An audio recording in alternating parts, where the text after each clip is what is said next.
ਕਲਾ ਕਲੇਸ਼ ਦੇ ਉੱਤੇ ਜਿੱਤ ਪਾਉਣ ਦਾ ਮੌਨ ਤੋਂ ਵੱਡਾ ਹੋਰ ਕੋਈ ਸ਼ਸਤਰ ਨਹੀਂ। ਕਲਾ ਕਲੇਸ਼ ਦੇ ਉੱਤੇ ਜਿੱਤ ਪਾਉਣ ਦਾ ਮੌਨ ਤੋਂ ਵੱਡਾ ਹੋਰ ਕੋਈ ਸ਼ਸਤਰ ਨਹੀਂ ਹੁੰਦਾ।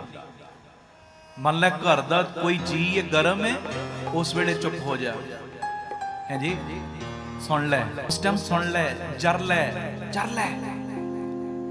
ਔਰ ਇਹ ਬਾਬਾ ਨੰਦ ਸਿੰਘ ਸਾਹਿਬ ਦਾ ਵੀ ਬਚਨ ਹੈ, ਕਹਿੰਦੇ ਤੇਰੀ 2 ਮਿੰਟ ਦੀ ਰੱਖੀ ਹੋਈ ਨਿਮਰਤਾ ਆਉਣ ਵਾਲਾ ਵੱਡੇ ਤੋਂ ਵੱਡਾ ਵਿਪਤਾ ਦਾ ਸਮਾਂ ਟਾਲ ਸਕਦੀ ਹੈ।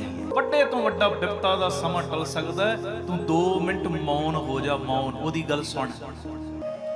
ਇਹ ਮੇਰੀ ਬੇਨਤੀ ਪਿਆਰਿਓ, ਕਲਾ ਕਲੇਸ਼ ਦੇ ਉੱਤੇ ਜਿੱਤ ਪਾਉਣ ਲਈ ਮੌਨ ਤੋਂ ਵੱਡਾ ਹੋਰ ਕੋਈ ਦੂਜਾ ਸ਼ਸਤਰ ਨਹੀਂ।